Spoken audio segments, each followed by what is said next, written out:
जय हिंद दोस्तों, welcome to my study channel Avon classes और मैं मानस मिश्रा आपका स्वागत करता हूँ। यहाँ दोस्तों इस वीडियो में हम लोग पढ़ने वाले हैं साइंस से रिलेटेड महत्वपूर्ण प्रश्न जो आपके आने वाले एग्जाम रेलवे ग्रुप डी का हो, नेवी का हो, एयरफोर्स का हो, उन सभी में इससे क्वेश्चन पूछे जा सकते हैं।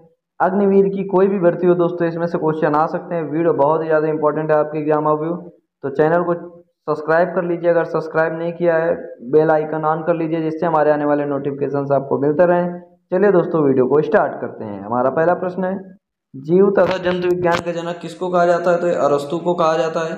जीव विज्ञान शब्द का प्रयोग सर्वप्रथम किसने किया था? तो सबसे पहले दोस्तों लैमार्क ने, जो फ्रांस के हैं, एवं ट्रेविरनेस, ये कहाँ के? जर्मनी ने किया। जैव विकास को सर्वप्रथम किसने समझाया? तो ये लैमार्क ने जैव विकास को सर्वप्रथम समझाया था। ठीक है, अगला प्रश्न कहता है, चिकित्सा शास्त्र का जनक किसे कहते हैं? तो चिकित्सा शास्त्र का जनक हिप्पोक्रेटस को कहा जाता है। वनस्पति विज्ञान का जनक किसे कहा जाता है? तो ये थियोफ्रिस्टस को कहा जाता है। रसायन विज्ञान का जनक किसे कहा जाता है? तो ये लेवोजियर को कहा जाता है। रसायन विज्ञान का जनक किसको? लेवोजियर को कहा जाता है। ठीक है, अगला प्रश्न है, मानव विकास इतिहास पारंपरिक परंपराओं से संबंधित विषय क्या कहलाता है? तो इसको क्या बोलते हैं दोस्तों? तो इसको बोलते हैं एंथ्रोपोलॉजी। गैसों के विसरण के नियम का प्रतिपादक कौन है? तो ये ग्राहम है। ग्रहों के गति के नियम का प्रतिपादन किसने किया था? तो जॉन केपलर ने किया था ग्रहों के गति के नियम का प्रतिपादन। ठीक है, अगला प्रश्न है, E=mc² का समीकरण किसने दिया था? तो ये आइंस्टीन ने दिया था। सर्वप्रथम जीन शब्द का प्रयोग किसने किया? तो जोहानसन ने किया था। जीन में अवस्थित होते हैं दोस्तों, क्या होते हैं? तो जीन में क्या होते हैं? गुणसूत्र होते हैं। ठीक है, जीन में क्या होते हैं भाई? गुणसूत्र होते हैं। ठीक है, अगला प्रश्न है, एक जीन एक एंजाइम। अगला प्रश्न क्या कहता है दोस्तों?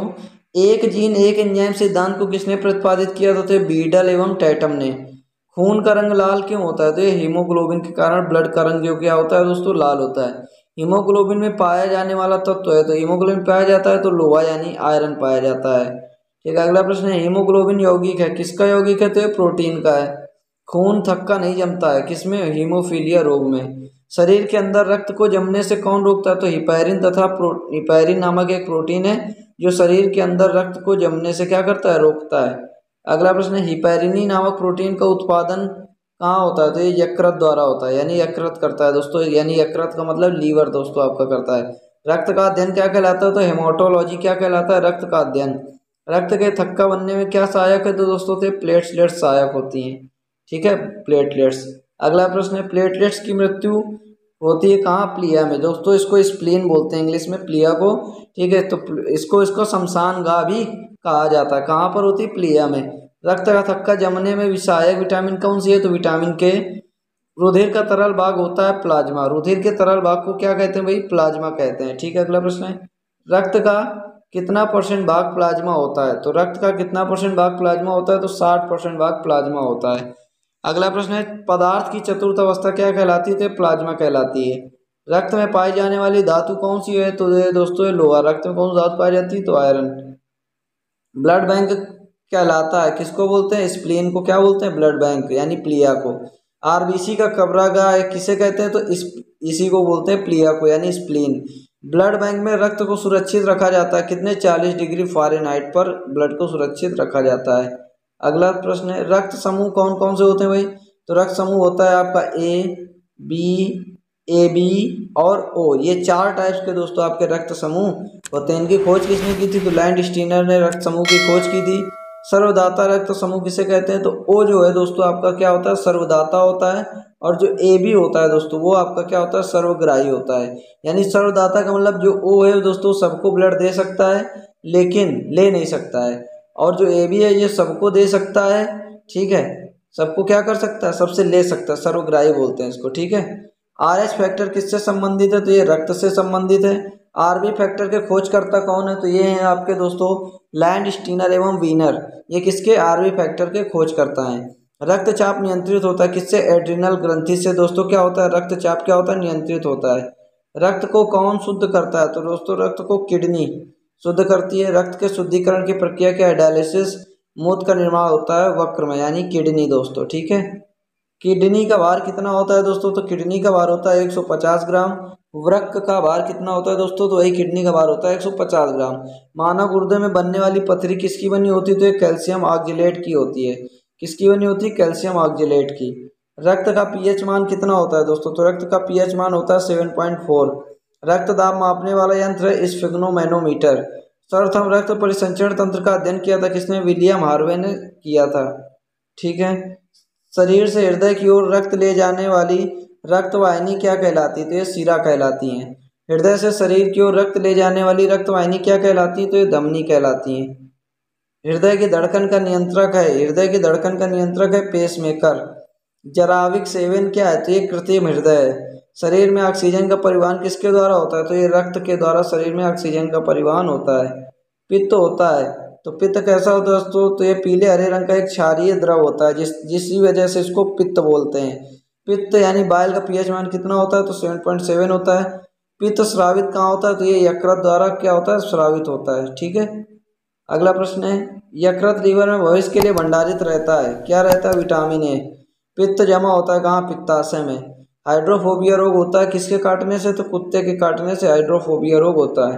हाइड्रोफोबिया रोग किसके द्वारा होता है? तो विषाणुओं के द्वारा होता है।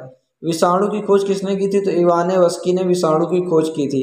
विषाणुओं का अध्ययन क्या कहलाता है? तो वायरोलॉजी क्या कहलाता है भाई? विषाणुओं का अध्ययन कहलाता है।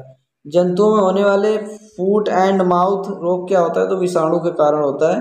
कवकों का अध्ययन क्या कहलाता है? तो ये माइकोलॉजी कहलाता है। शैवालों की कोशिका भित्त बनी होती किससे? सेल्यूलोज से बनी होती। ठीक है। अगला प्रश्न है, जीवाणु की खोज किसने की थी? तो ये ल्यूवेनहॉक ने की थी। ध्वनि का वेग सर्वाधिक होता है किसमें? ठोस में। ध्वनि की गति धीमी होती है किसमें होती है? तो सबसे कम तो ये हवा में ध्वनि की गति क्या होती है? धीमी होती है। ध्वनि की चाल कितनी होती है? तो 760 मील प्रति घंटा। ताप बढ़ने से ध्वनि की चाल क्या होती है? बढ़ जाती है। वायु है किसका? गैसों का मिश्रण। वायु क्या है भाई? तो ये गैसों का एक मिश्रण होता है। वायु उदाहरण है किसका? तो ये होता है गैस का, गैस में विलयन का उदाहरण है। हवा में ध्वनि का वेग कितना होता है? 332 मीटर पर सेकंड। ध्वनि तीव्रता की इकाई है कितनी? डेसिबल। ध्वनि तीव्रता को किस में मापते हैं? डेसिबल में। ठीक है। अगला प्रश्न है, हवा का वाष्प घनत्व होता है कितना? 14.4। प्रकाश वर्ष मात्रक है किसका? दूरी का। एक प्रकाश वर्ष बराबर होता है किसके? 9.46 इंटू 10⁻12 किलोमीटर। ठीक है। दूरी मापने की सबसे बड़ी इकाई है क्या? पारसेक। जोड़ों के रूपांतरण है मूली और गाजर। तने के रूपांतरण है आलू और प्याज। पिट्यूरी ग्रंथि पाई जाती कहाँ? मस्तिष्क में। मास्टर ग्रंथि कहलाता है क्या? पिट्यूरी यानी पीयूष। शरीर की सबसे छोटी ग्रंथि है कौन सी है भाई? पिट्यूरी। ठीक है। दो वंशानुगत रोग हैं कौन कौन सा? एक वर्णांधता एक एवं हीमोफीलिया। सर्वप्रथम मनुष्य ने वर्णांधता का वर्णन किया है हेरनर ने 1876 में किया है। एक वर्णांध व्यक्ति में पहचान करने की क्षमता नहीं होती है। किस कलर को नहीं होती भाई? तो हरा एवं लाल कलर वो नहीं पहचान सकता। थायरॉक्सिन हार्मोन स्रावित होता है किसके द्वारा? थायराइड ग्रंथि से। जठर रस में पाया जाने वाला जठर रस में पाया जाता है क्या? हाइड्रोक्लोरिक एसिड यानी HCl। ठीक है। अगला प्रश्न है, लाइकेन में परस्पर सहजीवी मौजूद होता है तो कवक और शैवाल। प्रोटीन का पाचन होता है छोटी आंत में। मनुष्य का पाचन प्रारंभ होता है किसमें? मुख से। पचे हुए भोजन का अवशोषण होता है कहाँ पर? तो ये होता है छोटी आंत में। लार में पाए जाने वाला एंजाइम है टाइलिन। टीबिया नामक हड्डी पाई जाती कहाँ? टांग में। ठीक है। मानव शरीर का वह अंग जिसमें कभी हड्डियाँ किस मानव शरीर का वह अंग जिसमें हड्डियों की संख्या सर्वाधिक होती है तो अंगुली में। भोजन पचाने में सहायक होता है एंजाइम। एंजाइम की रचना होती है अमीनो एसिड्स यानी अमीनो अम्ल से। पाचन क्रिया में प्रोटीन बदल जाते हैं किसके? अमीनो अम्ल के। आहार नाल में स्टार्च के पाचन में अंतिम उत्पाद है क्या? माल्टोज। शरीर में अपनी अमीनो अम्ल की संख्या होती है ये क्या? 20। शरीर में कितनी होती है भाई? तो लगभग 20। शरीर में ऊतकों का निर्माण होता है कहाँ? प्रोटीन से। नड्डियाँ और दांतों के निर्माण के लिए आवश्यक तत्व है कैल्शियम और फास्फोरस। भोपाल गैस का 1984 में जो रिसाव हुआ था मिथाइल आइसोसाइनाइड गैस का हुआ था। ठीक है। अगला प्रश्न है, काला हीरा तथा काला शीशा किसे कहते हैं? तो काला हीरा तथा काला शीशा, काला हीरा बोलते हैं कार्बोनेडो को और ग्रेफाइट को काला शीशा बोलते हैं। जीवन रक्षक हार्मोन कहते हैं किसको? एड्रिनल को। पौधे का मुख्य प्रकाश संश्लेषी अंग है पत्ती। ठीक है। पत्तियों का रंग हरा होता है किसके द्वारा? तो ये क्लोरोप्लास्ट यानी वही हरित लवक के कारण। पत्तियों का रंग पीला होता है किसके कारण? कैरोटीन के कारण। पर्णहरित में उपस्थित मुख्य धातु है क्या? मैग्नीशियम। ठीक है, अगला प्रश्न है, वायुमंडल में ऑक्सीजन की मात्रा संतुलित होती है किसके द्वारा? प्रकाश संश्लेषण के द्वारा। पेड़ और पौधे द्वारा खाना तैयार करने की क्या प्रक्रिया? तो ये वही प्रकाश संश्लेषण द्वारा, फोटोसिंथेसिस। प्रकाश संश्लेषण की आवश्यक है CO2, जल, क्लोरोफिल और सूर्य का प्रकाश। ठीक है, प्रकाश संश्लेषण की क्रिया सबसे अधिक होती है किसमें? लाल रंग के प्रकाश में। प्रकाश संश्लेषण में ऑक्सीजन निकलता है किससे? जल से। प्रकाश संश्लेषण का प्रथम स्थिर यौगिक है क्या? फास्फोग्लिसरिक एसिड, फास्फोग्लिसरिक अम्ल। राइजोम पादप का भूमिगत प्रारूप है क्या? तना। दलहन के जड़ में पाए जाने वाले जीवाणु है राइजोबियम। पौधे नाइट्रोजन ग्रहण करते हैं नाइट्रेट के रूप में। ठीक है, पादपों में जल तथा खनिज लवणों का संचालन होता है किसके द्वारा? जाइलम द्वारा। पादपों में बना खाद्य पदार्थ पौधे के विभिन्न अंगों में पहुंचता है किसके द्वारा? फ्लोएम द्वारा। ठीक है, वह यंत्र जिसके द्वारा तने की वृद्धि दर मापी जाती है वह क्या है? वह आक्जेनोमीटर। आत्महत्या की थैली किसे कहते हैं? लाइसोसोम को कहा आत्महत्या की थैली कहा जाता है। प्रोटीन की फैक्ट्री किसे कहते हैं? तो प्रोटीन की फैक्ट्री किसे कहते हैं? तो ये राइबोसोम को कहते हैं। प्रोटीन का संश्लेषण होता है राइबोसोम द्वारा। डीएनए की खोज की थी वाटसन एवं क्रिक ने। किसकी? डीएनए की। ठीक है, डीएनए का संश्लेषण का प्रतिपादन किसने किया? तो एक कॉर्नबर्ग ने किया। डीएनए और आरएनए क्या है? एक न्यूक्लिक एसिड है। डीएनए के क्रियात्मक खंड को क्या कहते हैं? जीन। ठीक है, डीएनए के क्रियात्मक खंड को क्या कहते हैं? जीन। डीएनए का डबल हेलिक्स मॉडल को किसने बनाया था? तो वाटसन एवं क्रिक ने बनाया था। डीएनए की इकाइयां न्यूक्लियोटाइड्स। सर्वप्रथम प्रयोगशाला में जीन का संश्लेषण किया था किसने? हरगोविंद खुराना जी ने किया था। ठीक है, अगला, पुरुष व स्त्री का संगठन होता है XY तथा XX। एक लड़का पिता से क्रोमोसोम 22+Y। बच्चे का लिंग निर्धारित होता है पिता के गुणसूत्र द्वारा यानी X और Y के द्वारा। पैतृकता सिद्ध करने में सहायक डीएनए और फिंगरप्रिंट टेस्ट। मधुमेह रोग होता है इंसुलिन की कमी से। इंसुलिन की खोज की थी वेंटिंग एवं वेस्ट ने। ठीक है, इंसुलिन शरीर में बनती है अग्न्याशयों द्वारा। ब्रोंकाइट एक रोग है श्वास नली का। पेप्सिन का उदाहरण है एक एंजाइम। ठीक है, दूध में नहीं पाया जाने वाला विटामिन कौन सा है? तो विटामिन C है। प्लाज्मोडियम परजीवी है किसका? मलेरिया रोग का। प्लाज्मोडियम परजीवी है किसका भाई? मलेरिया रोग का। ठीक है, मलेरिया रोग का वाहक मच्छर कौन सा है? तो ये दोस्तों मादा एनफ्लूएंजा मच्छर है। मलेरिया रोग में प्रभावित अंग क्या है? प्लिया है। मानव मूत्र में उत्सर्जित होता है विटामिन C। मूत्र का pH मान क्या होता है? तो मूत्र का pH मान होता है 6। मूत्र का रंग पीला होता है यूरोक्रोम के कारण। मेढक के हृदय में होते हैं 3 भाग। मनुष्य के हृदय में कितने प्रकोष्ठ होते हैं? तो 4 होते हैं। मानव शरीर में जल की मात्रा शरीर के बाहर का होता है कितना? 0.1। शरीर में प्रचुर पाया जाने वाला तत्व है ऑक्सीजन। मनुष्य के शरीर में जल होता है 65 to 80%। मानव शरीर का तापमान होता है 1980.6 फ़ारेनहाइट से 37 डिग्री सेंटीग्रेड या 310 केल्विन। मनुष्य में मेरुदंड से कितनी जोड़ी तंत्रिका निकलती है? तो 31। गुणसूत्र की खोज किसने की थी? तो ये वाल्डेयर ने गुणसूत्रों की खोज की थी। गुणसूत्र का निर्माण कहाँ होता है? तो ये होता है क्रोमैटिन नामक पदार्थ में। मनुष्य में क्रोमोसोम की संख्या क्या होती है? 46 यानी 22 जोड़ी, 23 जोड़ी। जीवन की सबसे छोटी रचनात्मक और कार्यात्मक इकाई क्या है भाई? कोशिका, जिसको हम बोलते हैं सेल। ठीक है, सबसे छोटी जीवित कोशिका क्या है? तो ये माइकोप्लाज्मा है। शरीर की सबसे लंबी कोशिका क्या है? तंत्रिका तंत्र है। तंत्रिका तंत्र की रचनात्मक तथा क्रियात्मक इकाई होती है कैसी? न्यूरॉन। कैसी होती है? न्यूरॉन होती है। कोशिका शब्द का निर्माण किसने किया था? तो रॉबर्ट हुक ने किया था। कोशिका का आनुवांशिक पदार्थ है डीएनए। कोशिका का अध्ययन कहलाता है साइटोलॉजी। ठीक है, कोशिका के भीतर श्वसन का केंद्र होता है वो कहलाता है माइटोकॉन्ड्रिया। समसूत्री विभाजन होता है कायिक कोशिकाओं में। अर्धसूत्री विभाजन होता है लिंगी जनन करने वाली कोशिकाओं में। स्तंभकंद, धनकंद, शल्ककंद और प्रकंद का उदाहरण है क्रमशः आलू, प्याज तथा अदरक व हल्दी। अमरूद, अंगूर, शरीफा तथा टमाटर के खाने योग्य भाग हैं फल वित्ती। आम पपीता तथा बेर के खाने योग्य भाग है मध्य फल वित्ती। फूल गोभी का खाने योग्य भाग है पुष्पक्रम। हल्दी में पीला रंग का कारण है कुरकुमिन। मानव शरीर का तापमान कितना होता है? तो 310 केल्विन, वैसे 98.6 डिग्री फ़ारेनहाइट होता है। मनुष्य में मेरुदंड से कितनी जोड़ी तंत्रिका निकलती हैं? तो 31 निकलती हैं। गुणसूत्र की खोज किसने की थी? वाल्डेयर ने। गुणसूत्रों का निर्माण होता है क्रोमैटिन नामक पदार्थ से। मनुष्य में क्रोमोसोम की संख्या है 46 यानी 23 जोड़ी। जीवन की सबसे छोटी संरचनात्मक एवं कार्यात्मक इकाई क्या है? कोशिका। सबसे छोटी जीवित कोशिका है माइक्रोप्लाज्मा। शरीर की सबसे लंबी कोशिका है तंत्रिका तंत्र। तंत्रिका तंत्र की रचनात्मक तथा क्रियात्मक इकाई होती है न्यूरॉन। कोशिका शब्द निर्माण किसने किया था? रॉबर्ट हुक ने। कोशिका का आनुवांशिक पदार्थ है डीएनए, ठीक है, कोशिका का आनुवांशिक पदार्थ है डीएनए। डीएनए कोशिका का अध्ययन है साइटोलॉजी। कोशिका के भीतर श्वसन का केंद्र होता है माइटोकॉन्ड्रिया। समसूत्री विभाजन होता है कायिक कोशिकाओं में।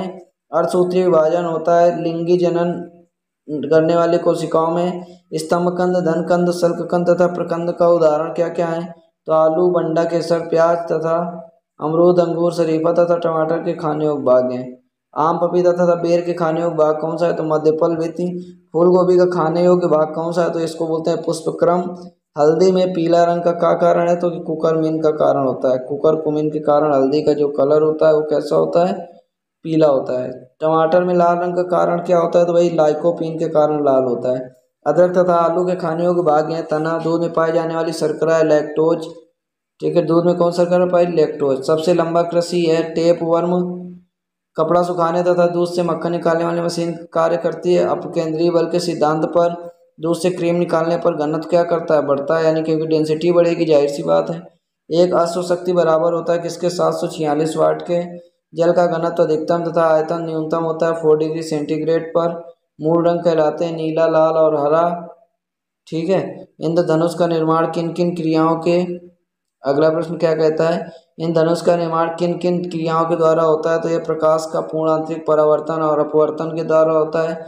इंद्रधनुष में रंग होते हैं 7। इंद्रधनुष में बीज का रंग कैसा होता है? इंद्रधनुष बीज का रंग होता है हरा। प्रकाश का रंग निश्चित होता है तरंग दैर्ध्य द्वारा, ठीक है। वेधन क्षमता सर्वाधिक होती है गामा किरणों की। पराबैंगनी किरणों की खोज किसने की थी? तो पराबैंगनी किरणों की खोज की थी रिटर ने। सबसे अधिक तथा सबसे कम तरंग दैर्ध्य होता है किसमें? क्रमशः लाल और बैगनी रंग का। प्रकाश का तरंग दैर्ध्य होता है 39 डिग्री एंगस्ट्रॉम से 7800 एंगस्ट्रॉम के बीच। प्रकाश की चाल सर्वाधिक होती है किसमें होती है भाई? प्रकाश की चाल सर्वाधिक होती है कहाँ पर? निर्वात में प्रकाश की चाल क्या होती है? सर्वाधिक होती है, ठीक है। प्रकाश वेग का सर्वप्रथम ज्ञात किया किसने? रोमर ने, ठीक है। निर्वात में प्रकाश की चाल होती है 3 × 10⁸ 3 × 10⁸ मीटर पर सेकेंड, और निर्वात में प्रकाश की चाल, ठीक है। तो दोस्तों फिलहाल इस वीडियो में फिलहाल इतना ही। मिलेंगे अपने नेक्स्ट वीडियो में। अगर आपको पसंद आई तो वीडियो को ज़्यादा से ज़्यादा लाइक करें और चैनल को ज़्यादा से ज़्यादा शेयर करें, जिससे लोगों को काफ़ी ज़्यादा हेल्प मिले वीडियो देखने से। तो चलिए दोस्तों मिलेंगे अपने नेक्स्ट वीडियो में, तब तक के लिए जय हिंद, जय भारत, धन्यवाद।